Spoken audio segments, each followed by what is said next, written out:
Улсын хурлын дараагийн энх болд Улсын хурлын гишүүн Батулга нарын ууггүй тэмцэл шаардлагын ачаар ард түмний өмчлөлийн стратегийн орд болох 5 толгойн уурхай гадныхны гарт өртөлгүй үлдсэн билээ. Одоо бид хувьцаагаа мөнгөжүүлж авч байгаа энэ ордын хувь заяа ард түмэндээ авч үлдсэн түүхийг нэхэн санацгаая. 2007 он Монголын ардсан холбоо нам дамсан 14 олигархийн гарт орсон 5 толгойн уурхайг төр 100% өмчлөлдөө буцаан авахыг шаардсан. Өөр дүнд нь ерхий сайд асан баяр 5 толгойн ордын 4%-ийг олигархуудад үлдээн 96%-ийг улсад буцаан авах шийдвэрийг гаргажээ. 2008 он MCS Group-ийн Energy Resource гэх охин компани Ухаан хотын ордын 4%-ийг авсан олигархуудаас бүх хувьцааг нь салгаж авсан гэдгээ мэдээлв. Од жаргал элдв очир тэргүүтээ олигарх бүлэглэлийн гол хуурам мэхлэлт нь 5 толгойн нийт талбай нь 4%. Гэхдээ нүүрснийх нь нөөцийн 30%-ийг нь гартаа оруулсан явдал юм. Ухаан хотог бол 5 толгойн нүүрсний сав газрын хамгийн их нөөцтэй. Ашиглахад хамгийн хялбар хэсэг нь бөгөөд батлагдсан нөөц нь 460 сая тонн. 2015 он Ухаан хотын ордод үйл ажиллагаа явуулж байгаа Energy Resource MCS Group зах зээлийн хандлага, орлого зарлагада зөв шинжилгээ хийж чадаагүй. Буруу менежмент явуулсны улмаас төлбөрийн чадвар нь доройтон олон улсын үнэлгээний байгууллагуудаас дампуурах магадлалтай гэсэн үнэлгээ авав. Тэд 1.6 тэрбум долларын үндсэн хөрөнгөтэй атал Energy Resource 1.2 тэрбум долларын зээл авсан. Тэрнийхээ хүүг цагт нь төлж чадхаа байснаар найдваргүй зээлдэгч гэх ангилалд орж 1.2 тэрбумын өрөнд унжээ. Тавьсан өр зээл өөрийнх нь одоо хувьцааны үнийг ингээд хацуулаад үзэх юм бол энэ бол үнэхээр дампуурлын ирмэгдээр байгаа. Санхүүгийн чадваргүй болцсон компани гэдэг айгүй тодорхой харагдаж байгаа. Нийт зээлийг өөрийнх нь хөрөнгөтэй харьцуулахад өрийн хэмжээ нь 192%. Энэ тоо өөрөө юу хэлж байгаа гэхээр энэ компани бол яг үүндээ дампуурч байгаа компани.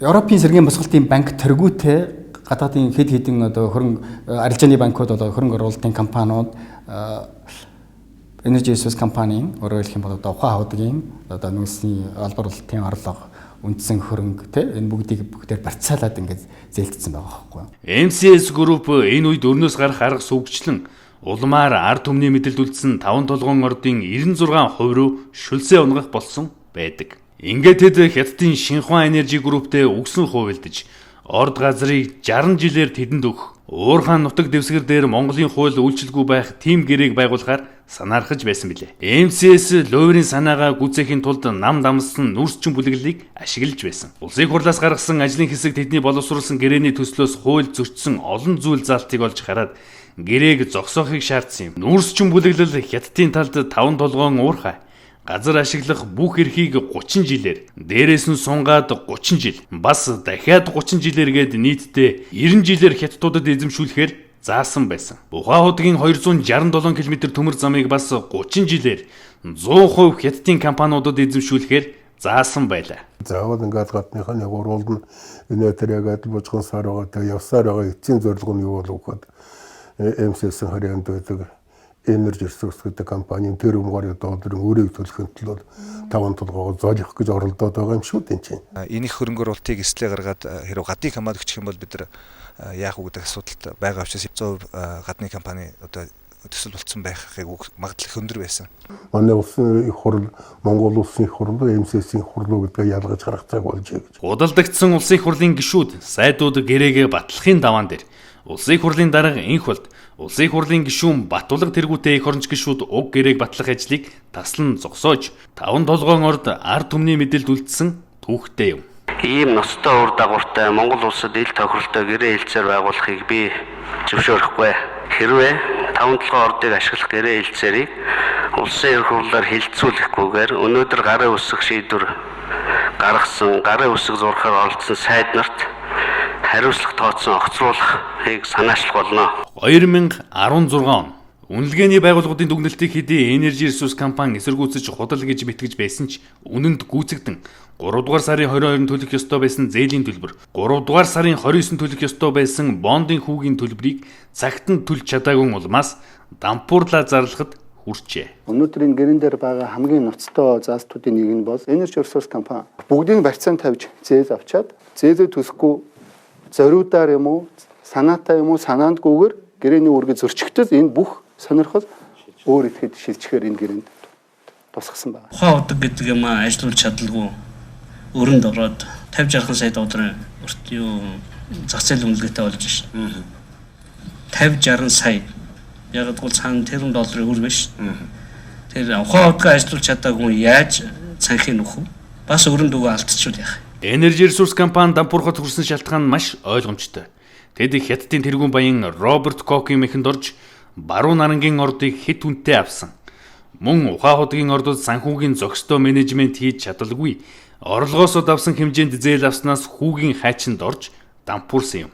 Хамгийн хачирхалтай нь өөртөө зээл авч өрөнд орж дампуурч байж Шингис Бондоос бас 385 тэрбум төгрөгийн зээл нэмж авсан байна. Одоо болохоор MCS компани төлөөлөл болох өрөөр айлгагч энх амгалан элдв очирнаар өөрсдийн авсан зээлийг ард түмнээр төлөвлөх санаас сэдэж Монгол хүн бүрийн тоонд Монгол ардын намынхны авсан зээлийг хуваан иргэн бүрт 15 сая төгрөг төлөх тооцоог гаргачихсан сурталчилж айлгаж явна. Өнөөдөр засгийн газар зөвхөн гадаадаас зээлсэн мөнгөнийхөө зээлийн хүүд 950 тэрбум төгрөгөг төсвөөс төлж байгаа нь эдийн засгийн өсөлт зогсож бидний ажил амьдрал үндсэндээ цаашаагаа хаана очих нь тодорхойгүй ангал руу унаж байна.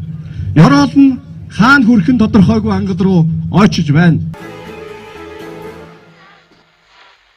Өртөө болчиход ш. Өрөөсөө болж аюулд учирч магадгүй. Тэр авсан зээлийг юу зарцуулсан юм? Ямар компаниуд автсан юм? Үлгийтэй нэлхсаас өтгөс буурал хүртэл өртөө гэж тэд айлгаж байна. Өөрсдийнхээ авсан зээлийг үгүйсгэж яаж чадаж байна? Ард түмнээ өрөөр айлгасан ардын намынхны авсан бондын санхүүжилтийн зах зуухаас харъя.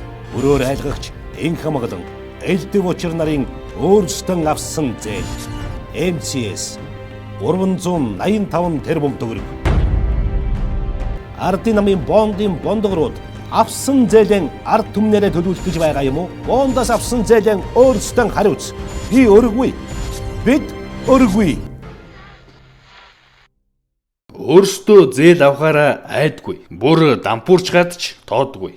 Улс зээл авч бүтээн байгуулалтын ард түмний ажилтай болохоор сүрлээ барьлаа гэж орилдог маш зөрчилтэй санааг энэ компани төлөөллүүд ярьж явна. Энх болд Батулганаар 5 толгойн ордыг ард түмний өмчлөлд үлдээж чадсан болохоор иргэд өнөөдөр хувьцааныхаа 30%-ийг 300 мянган төгрөгөөр үнэлэх боломж бүрдсэн билээ.